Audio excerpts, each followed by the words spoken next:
എനിക്ക് സഹിക്കില്ല. എനിക്കത് അല്ല അത് എന്തുകൊണ്ടാന്ന് വെച്ച് കഴിഞ്ഞാൽ എനിക്ക് എന്നെ വിശ്വാസമുണ്ട്. ഞാനിപ്പം ഭയങ്കര ക്രിമിനൽ ക്രൈമോ കാര്യങ്ങളോ ഞങ്ങൾക്ക് വിശ്വാസമില്ലാഞ്ഞിട്ടാണോ? ഇപ്പൊ ഞാനങ്ങനെ ക്രിമിനൽ ക്രൈമോ കാര്യങ്ങളോ ഒന്നും ഞാൻ ചെയ്യാൻ പോണില്ല, മനസ്സിലായില്ല. ഞാൻ ഒന്നും ചെയ്തിട്ടില്ല. അപ്പൊ ഞാൻ എന്റേതായിട്ടുള്ള ചെറിയ ചെറിയ കാര്യങ്ങൾ ആഗ്രഹങ്ങളും കാര്യങ്ങളും ചെയ്തുകൊണ്ട് പോകുന്നു, എന്റെ ഒരു സൈഡിലേക്ക് പോകുന്നു. ഈവൻ ഞാൻ പറഞ്ഞില്ലേ ഇപ്പം കള്ളുടിക്കുന്ന ഒരു മോശക്കാരാണെന്നൊന്നും അല്ല പറയുന്നത്. ഞാൻ ഇതുവരെയായിട്ട് അത് ചെയ്തിട്ടില്ല, അത് എന്റെ ചോയ്സ് ആയിരുന്നു, അങ്ങനെ ചെയ്യേണ്ടെന്നുള്ളത്, മനസ്സിലായില്ലേ. കാരണം ഇത്രയും ഒരു ഡീഗ്രേഡിങ് കാര്യങ്ങളൊക്കെ വരുന്നത് ഞാൻ ഇൻ കേസ് ഇപ്പം ആൽക്കഹോളിക്കോ അല്ലെങ്കിൽ ഇതുപോലെ ഡ്രഗ് യൂസ് ചെയ്യുന്ന ഒരാളായിരുന്നെങ്കിൽ അതിന്റെ എക്സ്ട്രീം ലെവലിൽ എന്ത് ചെയ്തേനെ പോകുന്നത്. പക്ഷെ അപ്പോഴും ഞാൻ കൺട്രോൾ ചെയ്ത് ഞാൻ എന്താ ചെയ്ത, ഞാൻ എൻ്റെതായിട്ടുള്ള ലൈഫിൽ അതൊന്നും ചെയ്യാൻ പാടില്ല, അടുത്ത ഒരു ഘട്ടത്തിലേക്ക് പോകണം, ഇപ്പൊ സമയം കൊടുക്കണം എല്ലാത്തിനും. കാരണം ഒരു പകലുണ്ടെങ്കിൽ ഒരു രാത്രി ഉണ്ട്, ഒരു രാത്രി കഴിഞ്ഞാൽ അടുത്ത പകല് വരും, മനസ്സിലായില്ലേ. സോ നമ്മൾ വെയിറ്റ് ചെയ്ത് പയ്യെ ചെയ്യാന്നുള്ളത് മാത്രമേ. പിന്നെ ഞാൻ ഉണ്ടല്ലോ കൂടെ. അതെ, മറുപടി രസമാണ് കേട്ടോ. കാരണം നിങ്ങൾക്ക് ആർക്കും അറിഞ്ഞൂടെ കാര്യത്തെപ്പടി എനിക്കറിയാം. നിഗമേ അല്ല അങ്ങനെയല്ല ഞാൻ പറഞ്ഞത്, അല്ല അങ്ങനെയല്ല ഞാൻ പറഞ്ഞത്.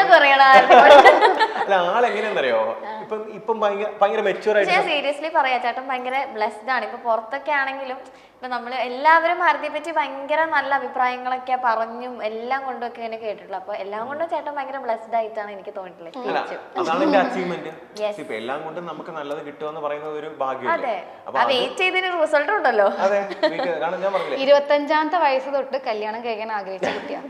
32 വയസ്സായി. നിങ്ങൾ വിഷമമൊന്നും മനസ്സിലാക്കി. ഞാനും അതിന് ചോദിച്ചിട്ടുണ്ട്, എന്താ കല്യാണം ഇത്ര ഇഷ്ടം ആൾക്ക് എന്തിനാ എല്ലാവരും എന്ത് ഇത്ര ഇതൊന്നുമില്ല. ഞാൻ ഇപ്പൊ അറിഞ്ഞൊരാളാണല്ലോ, ഒന്നുമില്ല കൂടെ ഇങ്ങനെ ഇരിക്കാനും അല്ലെങ്കിൽ എന്തെങ്കിലും ടെൻഷൻ വരുമ്പോൾ എല്ലാത്തിനും ഒരു പാർട്ട്ണർ എന്നുള്ള ഒരു രീതിയിൽ 25ാമത്തെ വയസ്സ് തൊട്ട് ആഗ്രഹിക്കുകയാണ് അത്ര കല്യാണം കഴിക്കാൻ വേണ്ടി. എനിക്ക് അധികം ഫ്രണ്ട് സർക്കിൾ ഉള്ള ആളൊന്നുമല്ല. ഞാൻ കുട്ടിക്കാലം മുതലേ ലോൺലെസ് ഒക്കെ ഉള്ള ഒരാളാണ്. അപ്പൊ എനിക്ക് ഒരാൾ നമ്മുടെ കാര്യങ്ങളൊക്കെ ഷെയർ ചെയ്യാനും നമ്മുടെ കാര്യങ്ങളൊക്കെ നമുക്കൊരു കാര്യം എന്തുണ്ടെങ്കിലും ഷെയർ ചെയ്യാനും നമ്മളെ കൂടെ ഒന്ന് ആശ്വസിപ്പിക്കാനും, അല്ലെങ്കിൽ ഇപ്പൊ നമ്മൾ ഫോണിലുള്ള കണക്കല്ല, ഒരു അടുത്തൊരാൾ ഇരിക്കുമ്പോൾ വെറുതെ ഇരുന്നാലും നമുക്കൊരു ആശ്വാസമാണ്.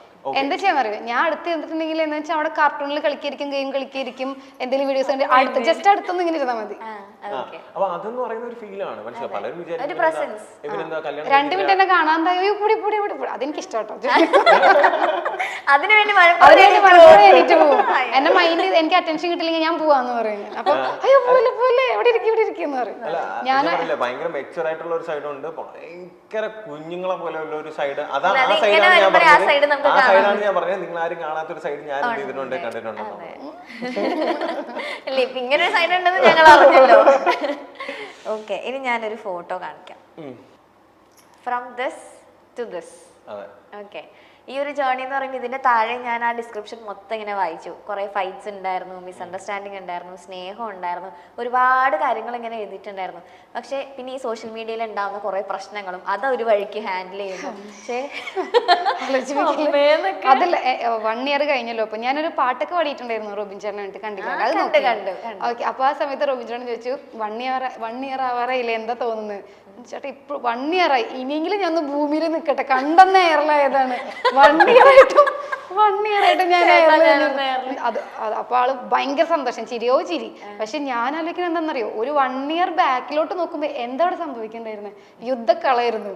അവിടുന്ന് ഫൈറ്റ്, ഇവിടുന്ന് ഫൈറ്റ്, ആ കാര്യം, ഇതിന്റെ ഇടയിൽ എന്റെ കാര്യങ്ങള്, ചേട്ടന്റെ കാര്യങ്ങള്, പുറത്ത് നടക്കുന്ന കാര്യങ്ങൾ, സത്യം പറഞ്ഞാൽ ഇതെല്ലാം കേൾക്കുമ്പോ കുറെ ഇപ്പൊ 2 വർഷം എന്നൊക്കെ, പക്ഷെ ഇത് കറക്റ്റ് 1 വർഷമായിട്ട്. 1 വർഷം എന്നോട് ചോദിച്ചാൽ എന്ത് തോന്നുന്നു? ഇപ്പൊ ഞാൻ തിരിഞ്ഞു നോക്കുമ്പോ എനിക്ക് യുദ്ധക്കളായിട്ടാ തോന്നുന്നത്. ഞാൻ പറയാറുണ്ട്, നമ്മുടെ മക്കളുടെ അടുത്ത് നമ്മുടെ കണ്ടുമുട്ടിയത് തൊട്ടുള്ള കാര്യങ്ങൾ പറയാൻ നമുക്ക് ഒരുപാട് കാര്യങ്ങൾ ഈ 1 വർഷത്തിൽ തന്നെ ഉണ്ട്. അപ്പോഴേക്കും വളർന്നങ്ങ് വരുന്നതാണ്. എനിക്ക് 1 ഇയർ ആയിട്ട് തോന്നിയിട്ടില്ല, ഒത്തിരി നാളായ പോലെ. കാരണം ഒത്തിരി കാര്യങ്ങൾ സംഭവിച്ച കാരണം കൊണ്ട് നമ്മുടെ പേഴ്സണൽ ലൈഫും പ്രൊഫഷണൽ ലൈഫും ഫാമിലി ലൈഫും ഇതെല്ലാം കൂടെ ഒന്നിനും കോട്ടം പറ്റാതെ ഈക്വൽ ആയിട്ട് കൊണ്ടുപോകണം. അപ്പൊ അതിൻ്റെതായ സ്ട്രെസ്, ഒരെണ്ണം മാത്രം ഫോക്കസ് ചെയ്യുകയാണെങ്കിൽ ഓക്കെ, നമുക്കത് ഒരെണ്ണം മാത്രം ഫോക്കസ് ചെയ്ത് നോക്കാം. ഇത് അതിന്റെ കാര്യം ഇവിടെ എഫക്ട് ചെയ്ത്, ഈ കാര്യം ഇവിടെ എഫക്ട് ചെയ്ത്, എല്ലായിടത്തും നമ്മൾ എത്തും വേണം. അത് വല്ലാത്തൊരു ടാസ്ക് ആയിരുന്നു.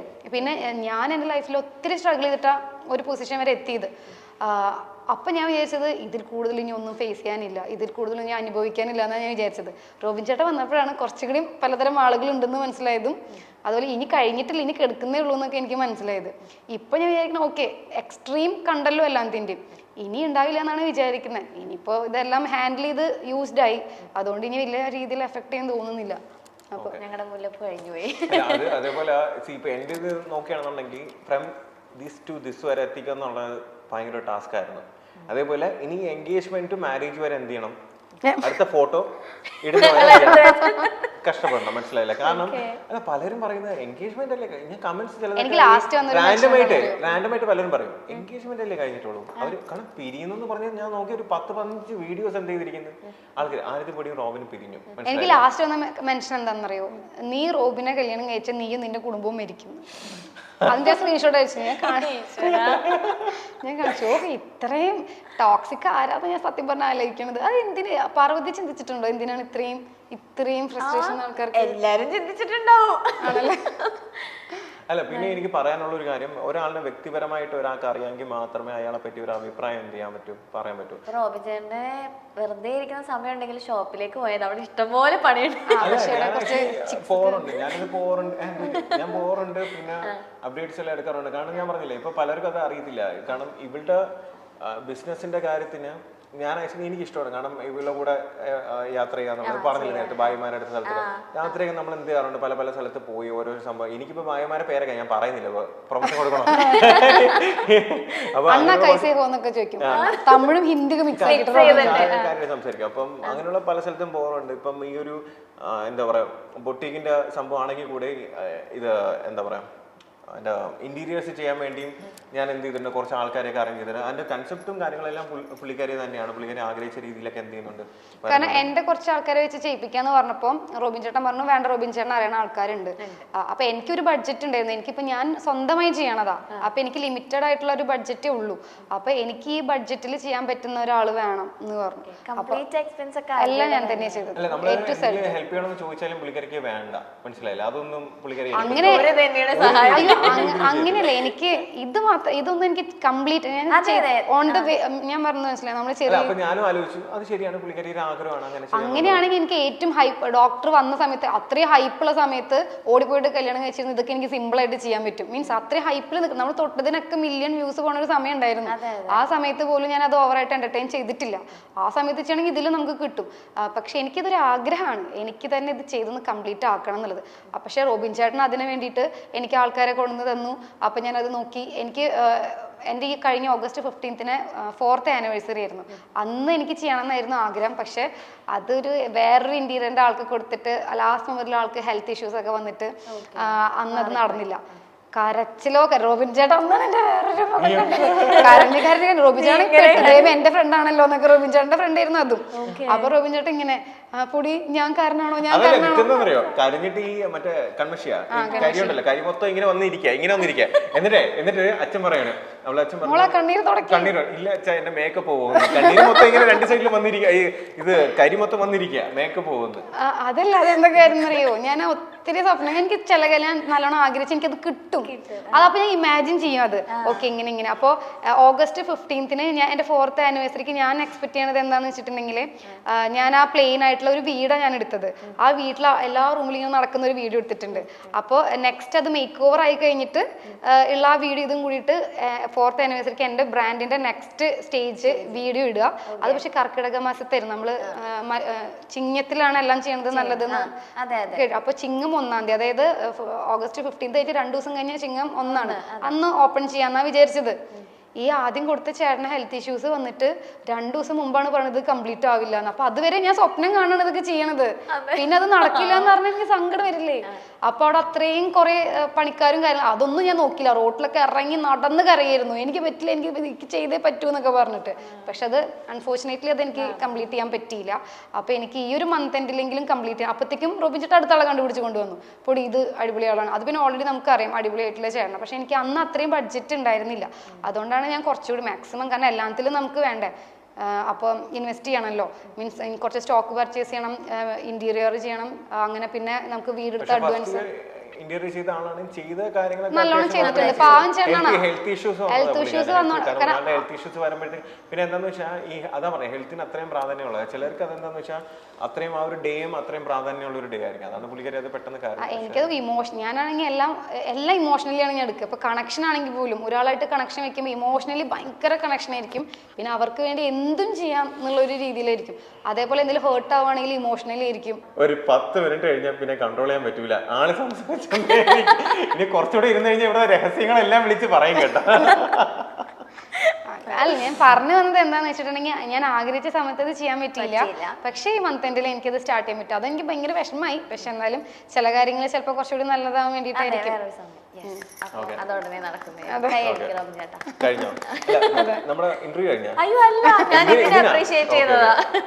ഓക്കെ, ഇപ്പോ മേ ബി ചിലപ്പോൾ നിങ്ങളുടെ രണ്ടുപേരും ആരാ സ്ട്രോങ് എന്നുള്ളതും കൂടെ ഞാൻ ചോദിക്കണം. ഇപ്പൊ സോഷ്യൽ മീഡിയയിൽ പുറത്ത് കാണുന്നതാണല്ലോ ഞാൻ അടക്കം കാണുന്നത്. പക്ഷെ ആരതി അതിനകത്ത് വന്നിട്ട് ലൈക്ക് ഭയങ്കര സ്ട്രോങ് ആയിട്ട് തന്നെയാണ് നിൽക്കുന്നത്. പക്ഷെ വീട്ടിലേക്ക് സ്പേസിലേക്ക് വരുമ്പോ എനിക്ക് തോന്നുന്നു ആള് കുറച്ച് ഇമോഷണലി കുറച്ച് ഡൗൺ ആയിട്ട് എങ്ങനെയാന്ന് വെച്ചാൽ സ്ട്രോങ് ആണെന്ന് വെച്ചാൽ ഭയങ്കര സ്ട്രോങ് ആണ്. പക്ഷെ എല്ലാവർക്കും ഇമോഷൻസ് ഇല്ലേ. ഒരാൾക്ക് എപ്പോഴും അങ്ങ് സ്ട്രോങ് ആയിട്ട് ധൈര്യമായിട്ട് ഇരിക്കാനൊന്നും പറ്റത്തില്ല. ഇപ്പൊ പലർക്കും ഇപ്പൊ ആണുങ്ങൾ എന്താ കരയത്തില്ലേ, ആണുങ്ങൾക്കും കരയാം, കാരണം ഇമോഷൻസ് ഉണ്ട്. ഒരാൾ കരഞ്ഞു എന്ന് പറഞ്ഞിട്ട് അയാൾ വീക്ക് ആണെന്ന് ഒരിക്കലും പറയാൻ പറ്റത്തില്ല. ഗട്ട്സിന്റെ കാര്യം നോക്കുകയാണെങ്കിൽ റോബിൻ ചേട്ടനെ എത്ര ഡൗൺ ആവേണ്ട സംഭവങ്ങൾ വന്നാലും ആൾക്കത് ഫീൽ ആയെങ്കിൽ പോലും അത് ഒരിക്കലും ഗിവ് അപ്പ് ചെയ്യില്ല എന്നുള്ള ഒരു രീതിയിൽ സ്ട്രോങ് ആയിട്ട് ഞാൻ വന്ന വഴി എനിക്കറിയാം. അപ്പൊ ഞാൻ എന്റെ തന്നെ സംഭവങ്ങൾ എടുത്തു വെച്ച് കാണുമ്പോൾ ഞാൻ ഇടയ്ക്ക് ഇങ്ങനെ ഹെഡ്സെറ്റ് വെച്ച് നോക്കുമ്പോൾ ഇങ്ങനെ ഇരിക്കും. ഞാൻ ഇടയ്ക്ക് നോക്കുമ്പോൾ സീരിയസ് ആയിട്ടൊക്കെ ഒരാൾ ഇരിക്കും. നോക്കുമ്പോൾ സ്വന്തം വീഡിയോ കണ്ടിട്ട് മോട്ടിവേഷൻ ആയിക്കൊണ്ടിരിക്കും. അവൻ ഓക്കെ മോട്ടിവേഷൻ ആയിക്കൊണ്ടിരിക്കും. ഓക്കെ പിന്നെ വരാം മീൻസ് അതൊക്കെ കണ്ട് ഇമോഷണൽ ആയിട്ട് കരയാറ്. മീൻസ് നമ്മൾ പുറത്ത് കാണുമ്പോൾ മരണമാസ് അല്ലെങ്കിൽ മാസ് അങ്ങനെയൊക്കെ ആയിരിക്കും വിചാരിക്കുക. പക്ഷെ ഇവര് വന്ന വഴികളിൽ ഇവര് സ്ട്രഗിൾ ചെയ്ത കാര്യങ്ങളും ഇപ്പൊ ഒരു ഡോക്ടറായിട്ട് ഒരു എനിക്ക് എന്താന്ന് വെച്ചാൽ ഞാൻ ഇത്ര എത്തിയല്ലോ, ഇത്രയും എത്തണമെന്ന് പറയുന്നത് എന്നെ അതൊരു വലിയ ചലഞ്ചാണ്. എന്നെയൊന്നും ആർക്കും അറിയത്തില്ലായിരുന്നു അല്ലേ? പാർവതിക്ക് എന്നെ അറിയാമായിരുന്നു? ഇല്ല. ഞാൻ ഇതിനു മുമ്പ് ഞാൻ 2017 തൊട്ട് ഇൻസ്റ്റാഗ്രാമിൽ ആക്റ്റീവ് ആയിരുന്നെങ്കിലും എനിക്കൊരു 10-60,000 ഫോളോവേഴ്സ് ഉണ്ട്. കുറച്ച് ഒരു ചെറിയതായിട്ടുള്ള രീതിയിൽ ഡോക്ടർ എന്നുള്ള രീതിയിൽ പൊയ്ക്കൊണ്ടിരുന്ന ആളാണ്. അപ്പോൾ അതിൽ നിന്നും ഒരു 2 വർഷം കംപ്ലീറ്റ് ബ്രേക്ക് എടുത്തതിന് ശേഷമാണ് ഞാൻ ഇതിലേക്ക് വന്നത്. അപ്പം അതിലേക്കിട്ട എഫേർട്ട് എന്താണെന്നും എല്ലാ കാര്യങ്ങളും എനിക്കറിയാം. ഒബ്വിയസ്ലി എനിക്ക് ആ ഒരു ഷോ എന്ത് ചെയ്തു, ഒരു പ്ലാറ്റ്ഫോം തന്നു, മനസ്സിലായി. I do respect that.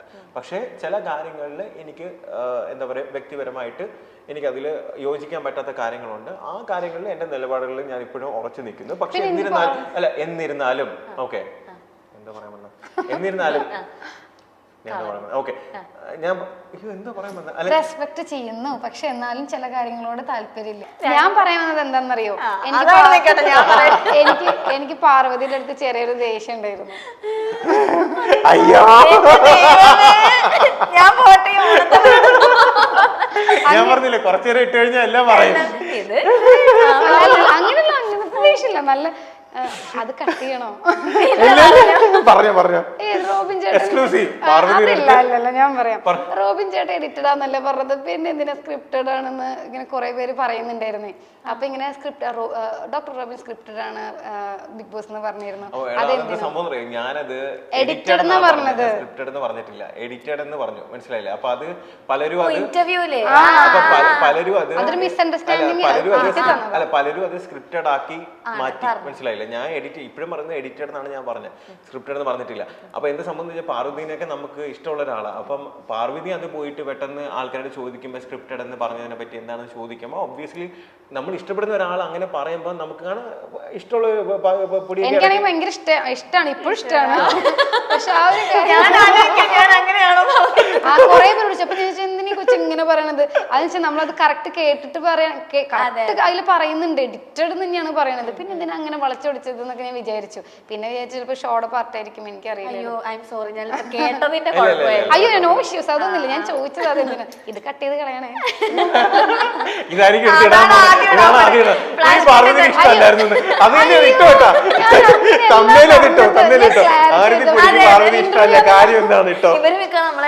അതല്ല, ഞാൻ ഇന്റർവ്യൂ എന്ന് മറന്നുപോയി. ഞാൻ ക്ലാരിറ്റി ഞാൻ പറഞ്ഞ കുറച്ചു നേരം കഴിഞ്ഞ ഇവിടുന്ന് മറന്നെന്നുള്ളത് എനിക്ക് മനസ്സിലായി. അതുകൊണ്ടാണ് ഞാൻ ഇടയ്ക്ക് തൊടാനും പറ്റത്തില്ല. കാരണം ക്യാമറ ഓൺ ആയിട്ട് ഇരിക്കുമ്പോൾ ഇടയ്ക്ക് എനിക്കറിയാം ഒരു പോയിന്റ് എത്തുമ്പോൾ ഇവളെന്ത് ചെയ്യും, ഇവളങ്ങ് സംസാരിക്കും, എന്റെ മനസ്സൊന്നും ഇരിക്കത്തില്ല. മനസ്സിലായില്ലേ? ആക്ച്വലി സത്യം പറയാൻ നിന്നെ ഭയങ്കര കാര്യമാണ്. പക്ഷെ എന്താ സംഭവം എന്ന് വെച്ചാൽ ഇതെന്താ പാർവതി വരെ പലരും പറഞ്ഞ ഇതിലെന്താ പലരും പറഞ്ഞപ്പോ എന്ത് ചെയ്തില്ല, പ്രശ്നമില്ല. പാർവതി പറഞ്ഞപ്പോ അത് ഇത് ചെയ്ത്. കാരണം പാർവതിന് ഇഷ്ടം എന്നെ അറിയുന്ന പോലെ എനിക്കറിയില്ലല്ലോ.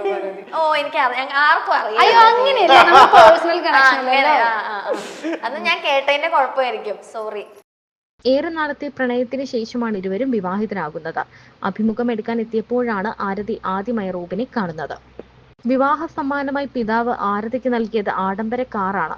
2023 ഇവരുടെ വിവാഹ നിശ്ചയം നടന്നത്. അടുത്ത സുഹൃത്തുക്കളുടെയും ബന്ധുക്കളുടെയും സാന്നിധ്യത്തിലായിരുന്നു വിവാഹം. പുലർച്ചെ നടന്ന താലികെട്ട് ചടങ്ങിൽ അടുത്ത ബന്ധുക്കളും സുഹൃത്തുക്കളും മാത്രമാണ് പങ്കെടുത്തത്. 2 വർഷത്തെ ഹണിമൂൺ ട്രിപ്പാണ് റോബിനും ആരതിയും പ്ലാൻ ചെയ്തിരിക്കുന്നത്. 27 രാജ്യങ്ങൾ ചുറ്റിക്കറങ്ങുന്ന ഹണിമൂൺ യാത്രയുടെ തുടക്കം ഫെബ്രുവരി 26-നാണ്. അസർബൈജാനാണ് ഇവർ ആദ്യം സന്ദർശിക്കുന്നത്. പ്രണയദിനത്തിന് തൊട്ടു മുൻപ് രംഗോലി, സംഗീത് തുടങ്ങിയ ആഘോഷങ്ങളെല്ലാം നേരത്തെ കഴിഞ്ഞിരുന്നു.